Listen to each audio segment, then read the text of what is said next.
He's very real. He's not a plastic saint. He's not somebody that's up on a shelf somewhere. He's very real and very accessible.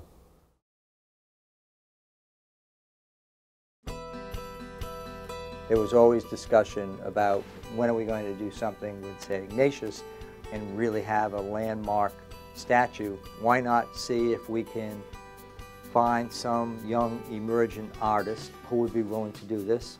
So let's have a competition.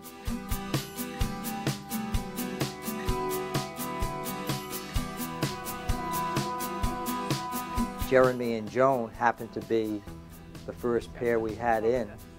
And once we saw what they were submitting, we just canceled. That was it. We knew we wanted to go right with them. There was no doubt in anyone's mind that these two young artists were the people who we wanted to work with. The statue is intended to be a place of learning, a place of thought, critical thought and self-awareness and reflection and prayer. It just seemed to work, and it went from there.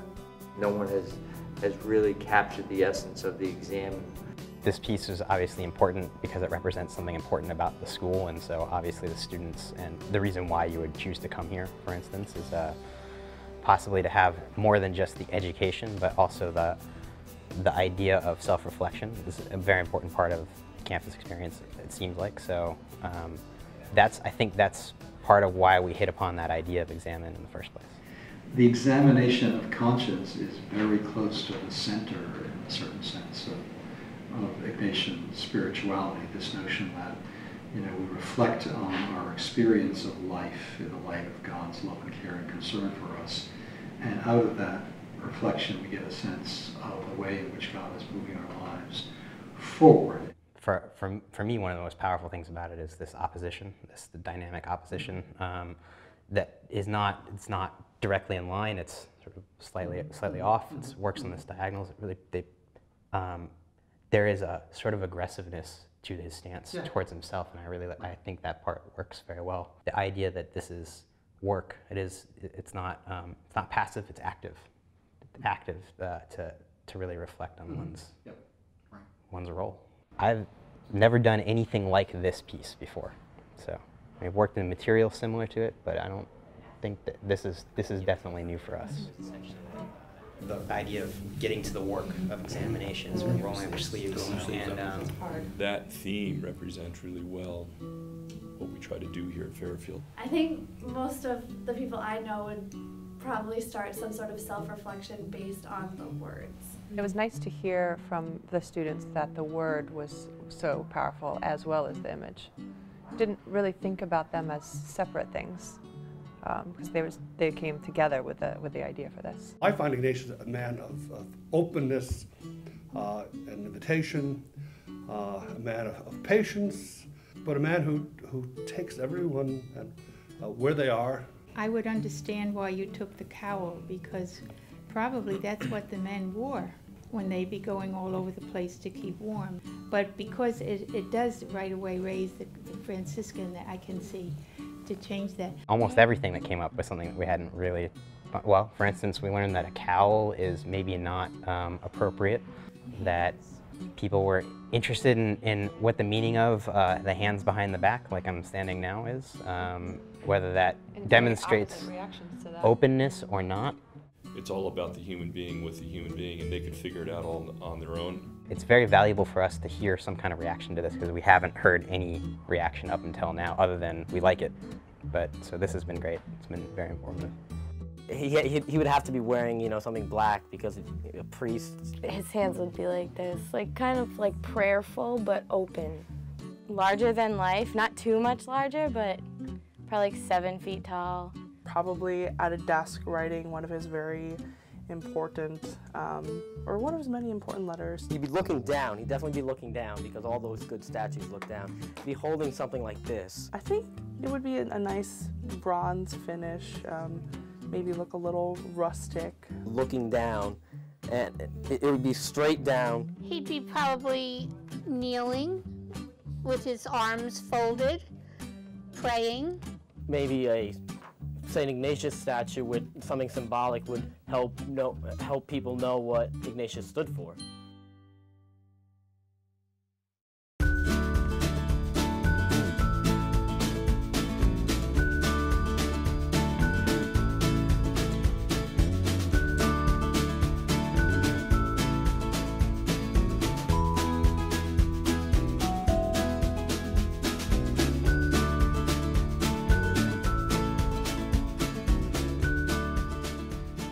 The most important thing for me to do in my work, I feel like, is to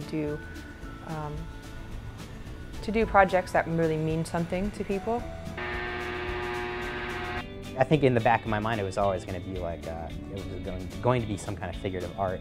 I've always been interested in spirituality and religion. One of the best classes I took actually in high school was history of religions, which was just fascinating. I feel like it's something I've always been drawn to and always wanted to do since I was a kid. It just seems right, you know?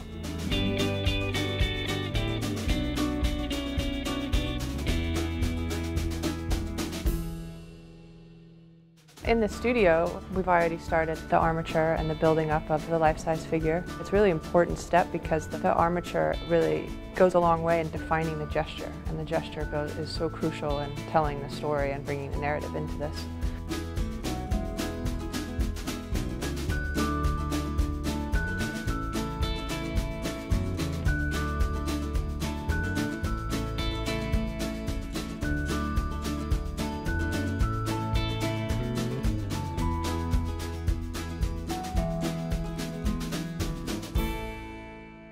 Imagine you're like looking into a mirror and you're like really leaning in there and you're like, you know, checking yourself out. And so that was pretty much how the pose came about.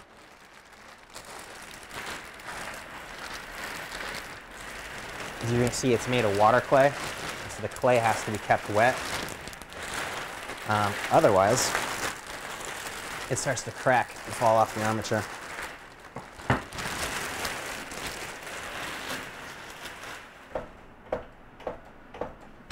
Before we knew each other at all, had even a chance to become friends, we were sculpting together and working in a classroom setting and in the studio together. So it was a good way to get to know each other, and we've been working together in the studio ever since. Figured we might as well get married if we were going to work together all the time.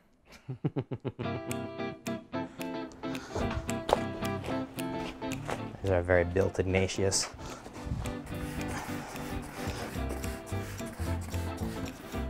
If I put too much water on it, it'll start to crumble.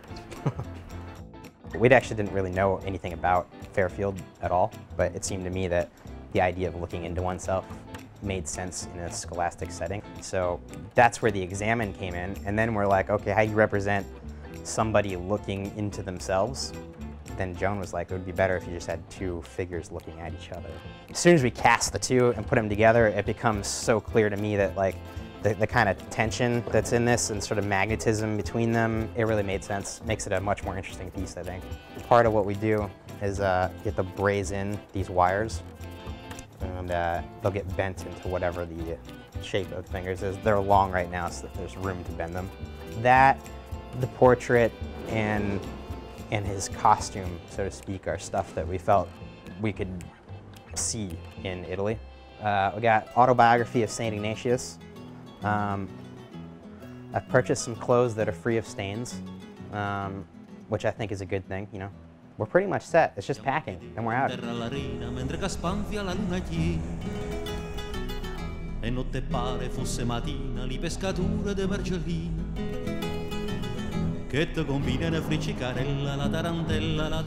basically just a Jesuit site treasure hunt, the whole trip. That's pretty much what it was. It was like, here's your map, go find the Jesuits.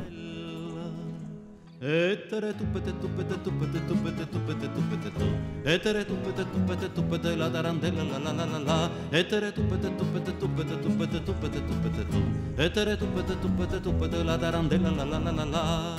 had our first breakthrough. Here's a day 0. This is Ignatius. Pretty amazing.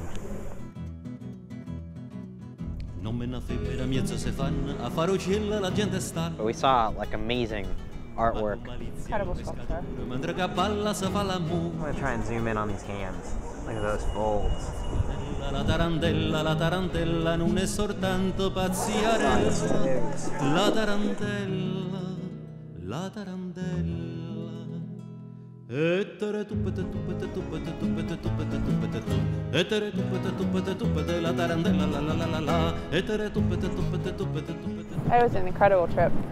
We knew it would be good, but it was amazing.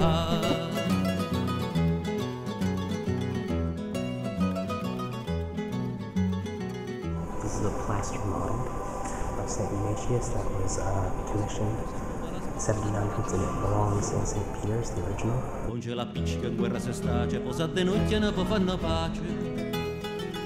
Tutto specifica, pulita e bella. Where he lived and where he wrote his letters and where he looked out the window and did his stargazing and where he died is all there in these rooms. I think that was the most like directly insightful part.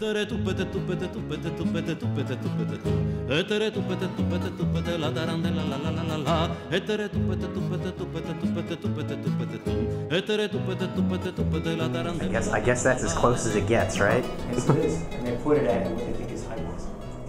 Uh-oh. We're going a little bigger than that.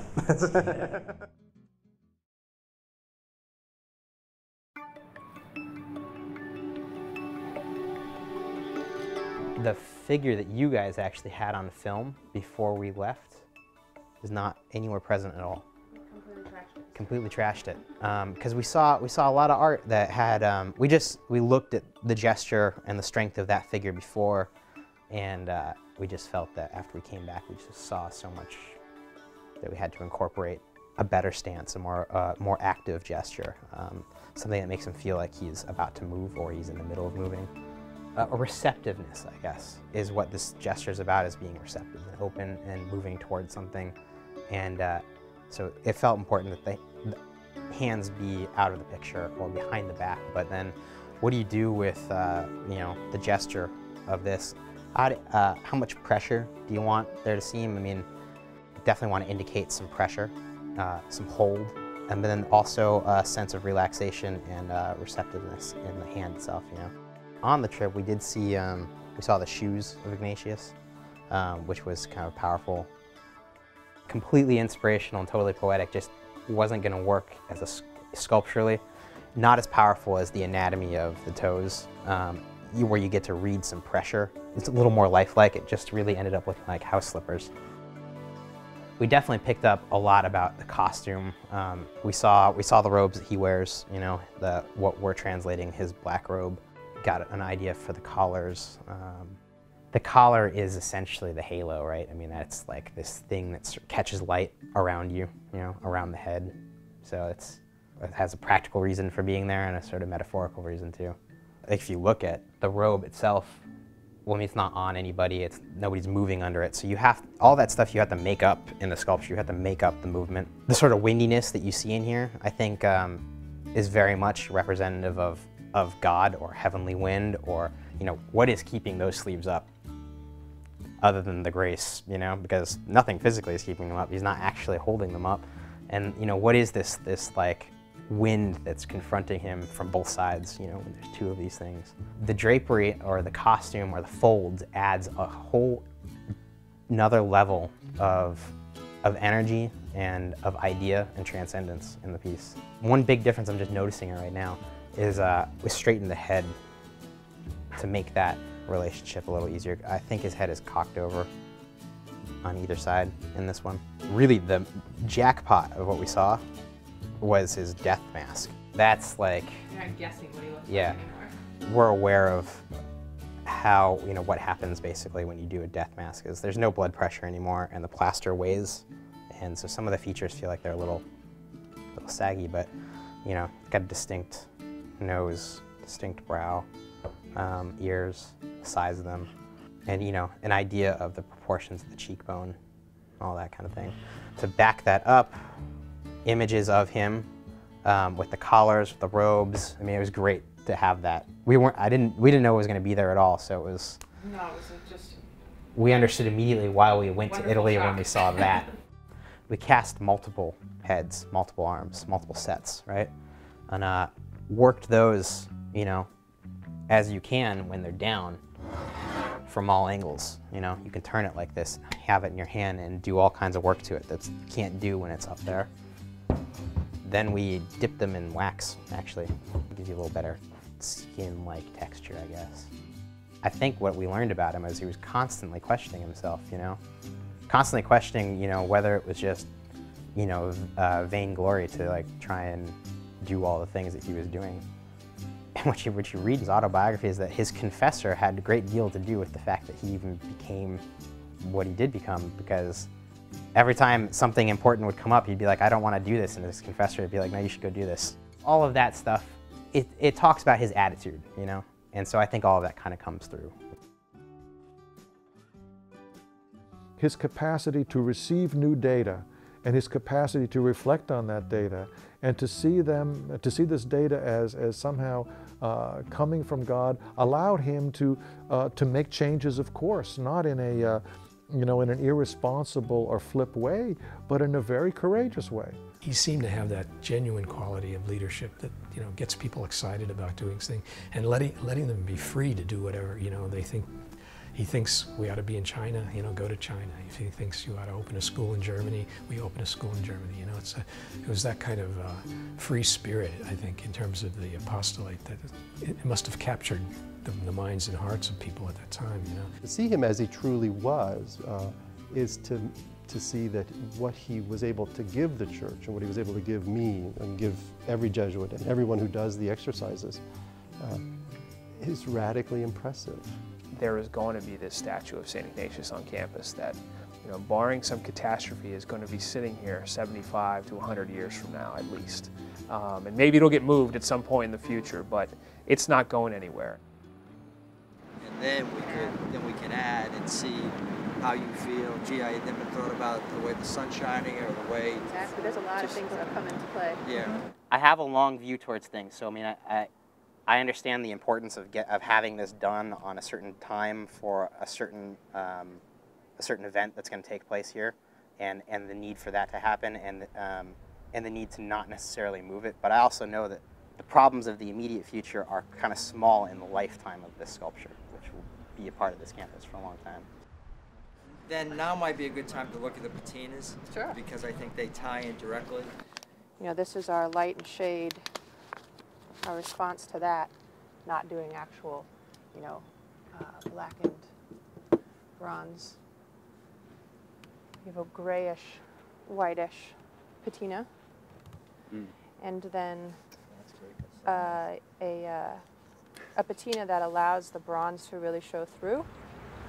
Boy, is it subtle enough? Is it a dark enough shade? I don't know. You think this is too light, color-wise? Yeah. I was going to suggest going lighter. The light patina that was in question was something that I saw on a Mayol sculpture in Paris, and it's this very silvery gray, and it's actually an outdoor piece too, so I know it's going to work. And we just thought that was going to be perfect for light. Dark to us was just, I don't even think it was ever a question. It was like this. We knew a patina that symbolized that will allow us to get not be black, but to pull out some highlights from the bronze and to have a lot of interest in the surface. So. It's a beautiful patina. It adds a lot of depth and a lot of warmth and a lot of action on the surface. We just want to make it the very best that we can make it, and to have all parties be pretty happy about that, so that we feel confident that 50 years down the line, people will still be happy with it.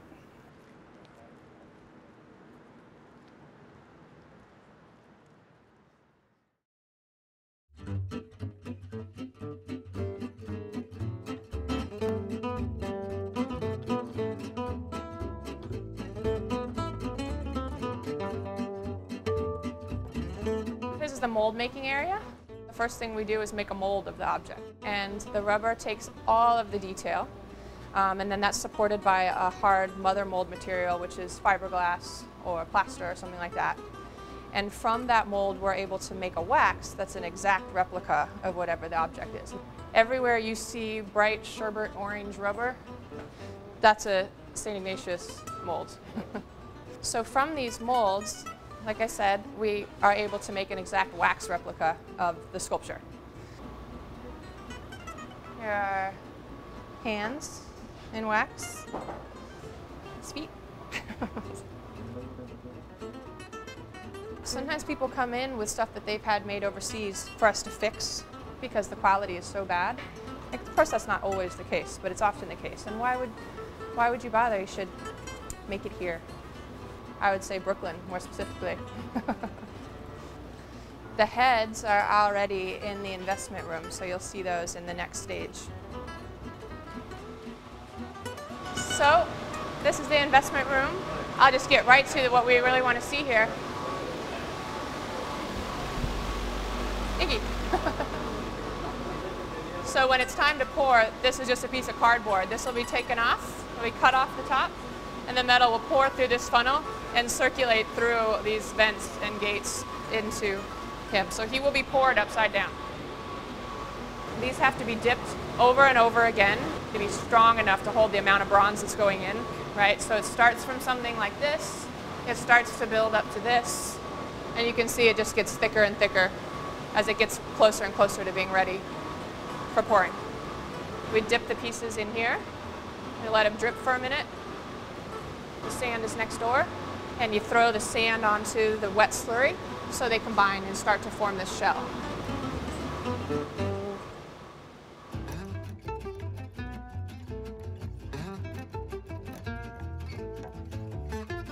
When the shells are ready, we bring them in here, and this is the burnout kiln.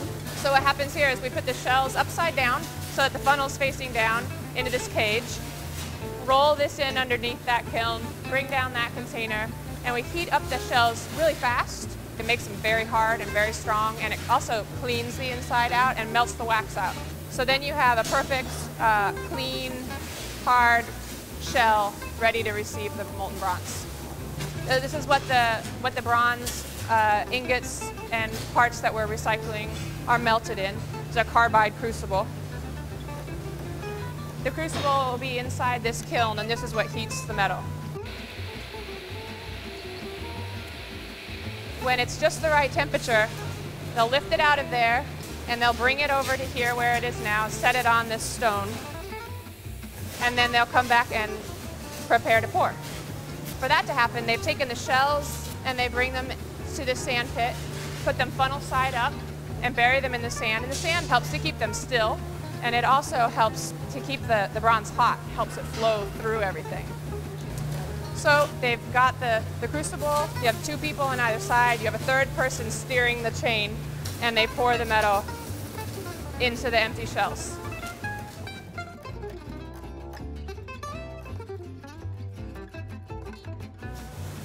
What they're going to do next is just take hammers and chisels and break all that shell off.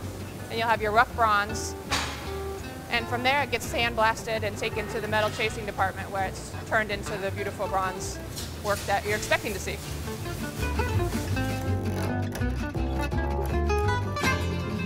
So, there you have it. You're still filming. You're supposed to turn that off now.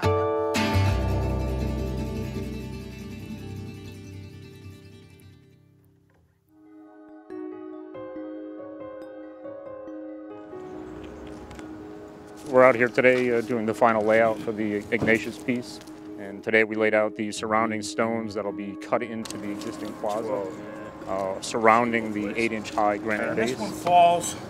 This is not one of the 5 points of the reflection, so it can stand alone. Sure. After much discussion, there was a final decision to locate the St. Ignatius piece in the center of the plaza outside the chapel. So let it be written, so let it be done. Centered between the entrance to the chapel and the bell tower to the north. It's right along the main axis between those two elements. It'll reinforce that axis, so as people come out of the chapel, the two pieces once again are flanking each other. You look through the pieces and onto the bell tower in the distance. It can be seen from the north as people walk from the campus center toward Bellarmine. Be a prime location that be viewed by many on a daily basis. Today we're here at Giordano Brothers, and they've been contracted to do the actual sandblasting. Once the decision was made to place it in the chapel plaza, we were looking for a stone that was going to respect the gray of the pavers that were there and not look like it was too out of place. Granite became a natural material for us to look at. But once we made the decision to go with granite, we looked at local suppliers and vendors, and then we started to look also for engravers, etchers, sandblasters.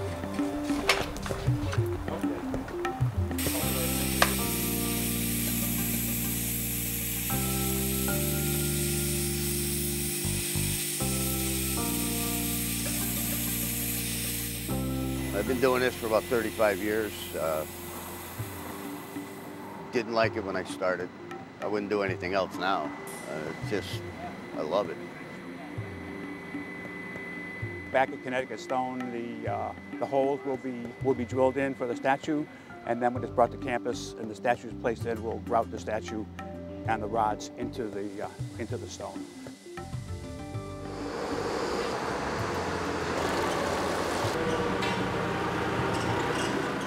We're here at Connecticut Stone. These are the raw blocks that the sculpture base was cut out of. This is the jet mist granite as it comes in from the quarry. This type of granite that you're using for this project comes from quarries out in Virginia. It gets hauled up here in blocks around 10 tons in size. The next step we would have to do is take these to our big saws and slab them out to the sizes you need it for your sculpture base. Overall, you can see that the monument was made in 3 pieces due to the size of it. Generally, blocks don't come in from the quarry that size. This here is the template for the sculptures. Basically, what this provides is a layout for where the holes need to be drilled to mount the sculpture base.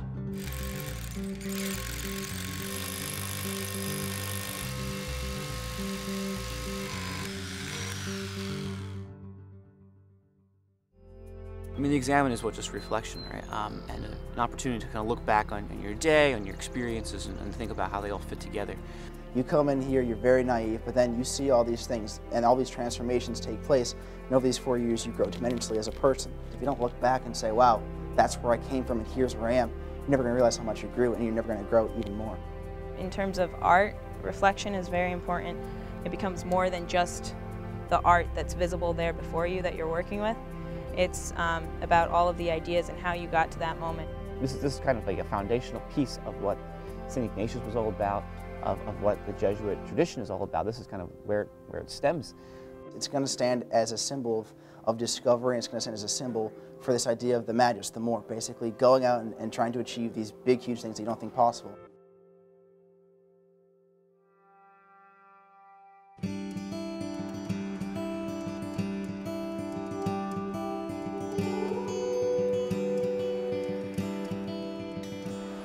We're at the Foundry, at Excalibur Bronze Sculpture Foundry. Today is the day that we deliver, I'm going to say it's close to a half ton of bronze sculpture. It's pretty exciting. I'm just hoping it all goes well. They're wrapped in thin foam sheeting first, and then some fleece blanketing and furniture blanket, and then bubble wrap.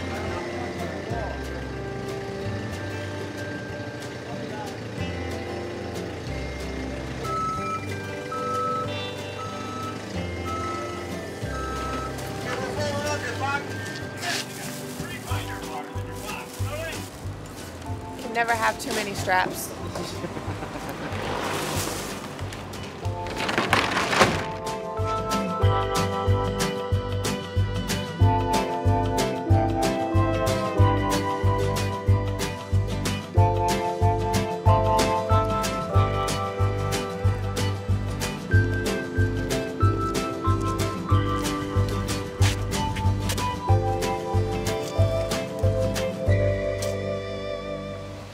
Nice little plaque.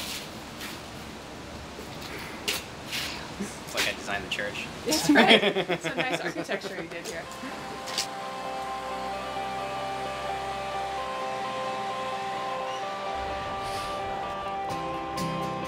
Absolutely.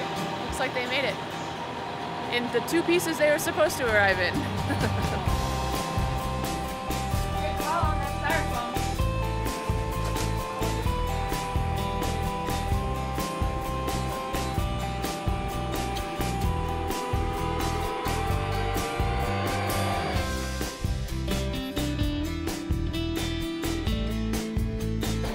That's exciting.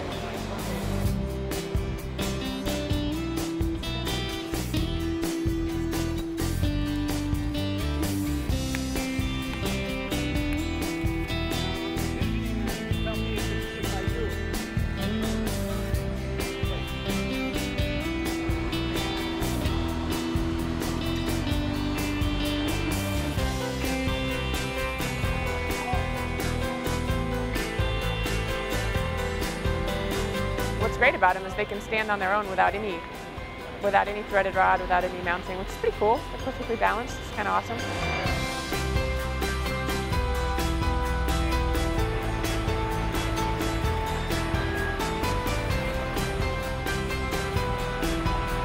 It's right on. It's right on. They lined it up perfectly.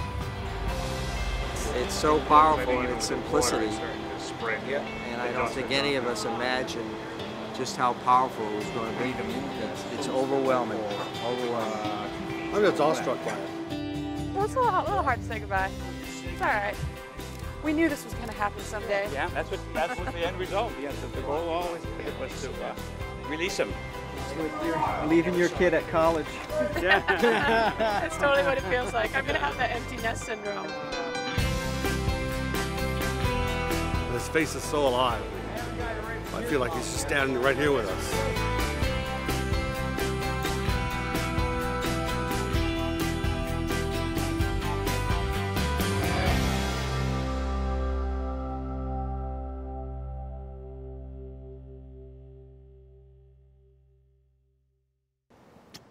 Well, now that it's done, we should go have this baby.